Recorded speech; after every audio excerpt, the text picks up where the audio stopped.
Okay, so in today's second video, I have two reports that were actually sent to me by the community. The first one is from Global, and it shows that US citizens view each other as bad, whereas in Canada, it's opposite. It's interesting to see because, we are next door neighbors, but we're still drastically different in many ways. I don't know what it is. Maybe it's our education system, the way we're brought up. I'm not an expert in this, so maybe other people would know. But we'll discuss this in this video. The second report that I have, it talks about the influx of healthcare professionals coming into Canada, but also the efforts of Todd Maffin, who is another Canadian content creator who I look up to. And he is a major reason why so many healthcare professionals are moving to Canada and successfully able to as well. So shout out to Todd Maffin on this, and we'll discuss this later on in this video. Oh, and stick around to the end of the video. You're going to want to see this.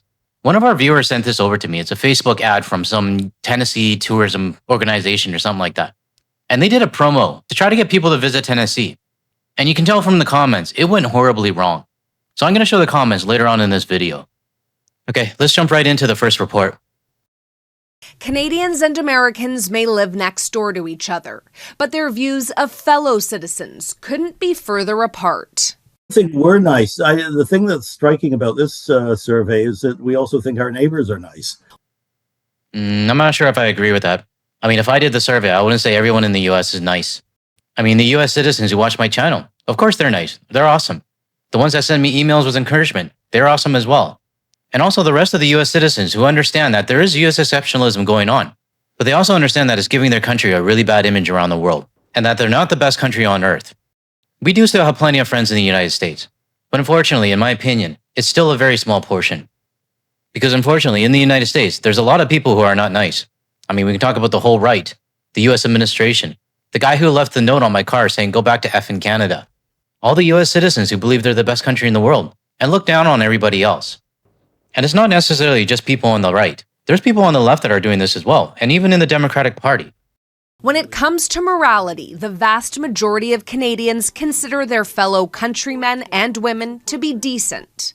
The opposite is true of Americans. That's according to a new Pew Research poll. It's a sign that Canada is a healthy democracy, that people in Canada see the opposition and people who don't agree with them politically as the opposition and not as the enemy.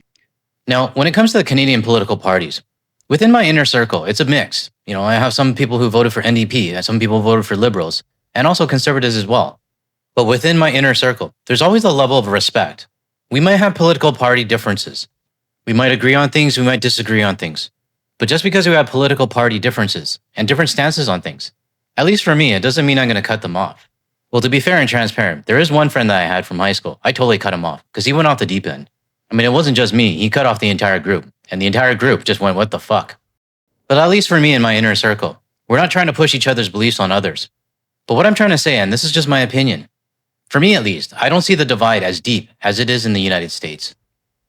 Less than half of Americans, 47%, consider their fellow citizens to be good people, the lowest amount in the survey, while 92% of Canadians see their fellow citizens as good, the highest amount. Canadians have the most positive self-image, tied with Indonesia, followed by India and Sweden at 88%, Australia at 85%, and Japan at 83%. Now, I agree with these numbers. Why? Because even if I have people that have politically different opinions than I do, or even if it's not politically, driven and it's other opinions, it doesn't make me look at them as a bad person. I actually know a lot of people who have voted Conservatives, and I still consider them really good friends. And I know they are really good people as well. It's not clear why Americans think so many other Americans are immoral, but political polarization likely has something to do with it. And so it's not like we just disagree on tax policy, but you're evil and you're trying to destroy the country. You could put half of Trump supporters into what I call the basket of deplorables. Democrats are destroying our country. U.S. President Donald Trump's rhetoric may be pushing Americans apart while bringing Canadians together. It's just a basic desire not to be crushed by the big guy next door. It's not that Canadian society is without fractures or frustration. There's a lot of anger, but it's not at other Canadians. It's at like elites, like the people who control the grocery prices. And I'm not angry at my neighbor. And the poll suggests Canadians seem to not only like their neighbors, but also think highly of them. So I think we as Canadians got to remember that this is what makes us different than the United States. I'm also not saying that we're perfect. I mean, we have our own set of maple MAGAs that really hate Canada and probably hate their neighbors as well. But it's one thing to remember, what we think about ourselves. I mean, we can all say that, yeah, we are polite people, we are great, and we love our neighbors. But how we perceive ourselves and how we deal with our day-to-day things, it also shows up internationally as well. Now, I'm trying to get out of my head and into the mic and on what I'm trying to explain right now. But the gist of what I'm trying to say is how we are as people reflects to how the rest of the world sees us. The fact that Canada and its citizens has a good reputation around the world globally is also a reflection on how we see each other as well. I hope that makes sense. I'm having a tough time getting it out of my head. But let me know in the comments below if you agree with me. And if you do agree and this is the first time you're watching my video, make sure you hit the subscribe button below so you're notified of my future videos. Okay, I want to move on to the next report that talks about many US healthcare workers leaving the United States for a better life in Canada, more specifically in Nanaimo. Let's get started. This is a very unlikely group of co-workers, 4 Vancouver Island nurses who a few months ago lived thousands of kilometers apart in the United States. I never imagined that I would ever leave. But the women from Arizona, Michigan, and California each hit their own breaking point with the current U.S. climate. If you're a nurse, you can't support what's going on down there. We all take an oath, to care for the poor and vulnerable. And that's not what's happening. You face racism, right, in the U.S. It's almost like you can't miss it. So belongings were packed up or sold off, and with partners, children, pets, or all alone, they crossed the border to start new lives in Nanaimo, BC. Now, I want to stop here and talk about the breaking point, because it's really tough for people just to pick up and leave. Not only is their job stressful, enough just being a nurse, but to add on the politics and stuff on top of that, you have to wonder how many other healthcare professionals in the United States are having the same mentality right now, or having the same thoughts. Should I leave or should I stay? And I'm sure some of them are reaching their breaking point as well. But what I do know, and because I've done a few reports on these in the past, is that Canada is not the only destination that they are thinking of. There's also Europe, as well as Australia, and other Western countries that they are qualified to be in. All I do know is that there's a big brain drain going on in the United States right now.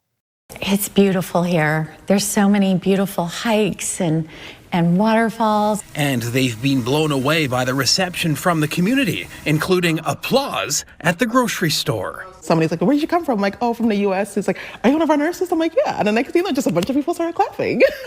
Not surprising, considering BC is short thousands of nurses. The BC government has been actively advertising in the U.S. to recruit healthcare workers, but 3 of the 4 nurses we spoke to, now caring for patients here, were enticed by a grassroots social media campaign they saw on TikTok. What if we picked a day in a month and a half or so where all of you come up here? That's Nanaimo's Todd Maffin, a part-time influencer who, on a lark, invited Americans to visit the city during the tariff dispute. And among the hundreds who actually showed up were a few healthcare workers considering making a move. So my wife and I kind of repositioned the whole thing as a healthcare recruitment project.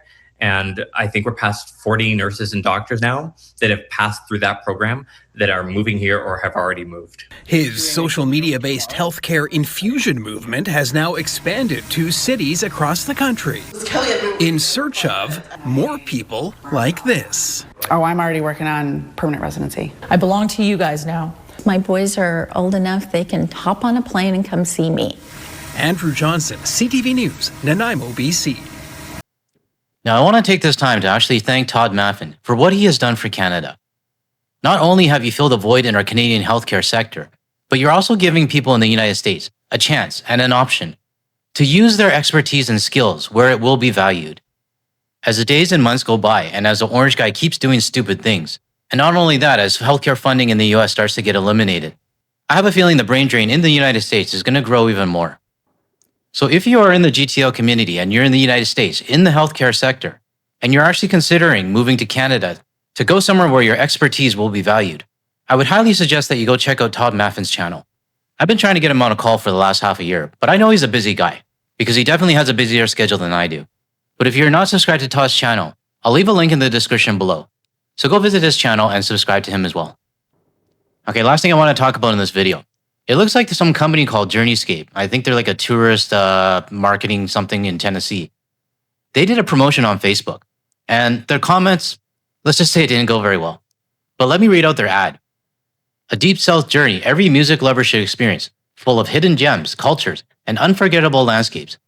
Experience Nashville's legendary live music scene, explore historic towns, discover the natural beauty of Smoky Mountain National Park. Get in touch today. Well, let's see what some of the people are saying about this. A group of 10 of us had 2 road trips to the USA in the last 3 years. We were planning another one next year, but have now shelved the plan because of what is happening. Another person says, I won't be holding my breath waiting for the USA to return to civilized discourse with the rest of the world. I'm not buying their crap, and they can't make me. I prefer quality products, free trade, and the right to speak my mind and vote for people I respect without having to fear reprisals. Another person just has a laughing face. Another one says, nah. Okay, I'm just going to read the ones that stand out. Seeing so many US tourist ads now, why would you choose to go there? Not going anymore, ever. The Banjo Bobble Bell, no thanks. When you say Deep South, I take it you mean El Salvador. Before the Civil War. Seriously, read the room. No. You gotta be joking. If the United States of America I once knew and loved can be recovered, I will visit again. I don't recognize or would feel safe in this fractured, hate-filled, warmongering plaything of an aged oligarch. And a few more people saying, are you joking? Not a hope in hell's chance you can stuff the US. Fuck USA and its terrorist president. Not while you're having a Nazi party running the country. The one from John, I'm not going to read that one out. Not going near that place while that lunatic is in the White House. Not a chance all that time you have that moron as president. Now, why did I read all these out to you? It's because I wanted to prove a point. That the United States and their tourism industry, 1, they're still pretty desperate to get us back. And 2, they are tone deaf as hell. Even with these responses, I'm going to guess that they're going to keep pushing out these ads. Now, I don't know if they were targeting Canada or where these people are from, but I'm going to assume that it's not just Canada and there's some international responses there as well.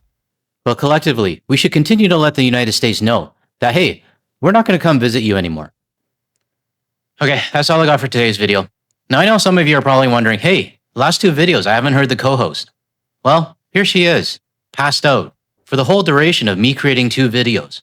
I'm not about to wake her up, I'll give her beauty sleep. So unfortunately, the GTL community will have to wait till the next video.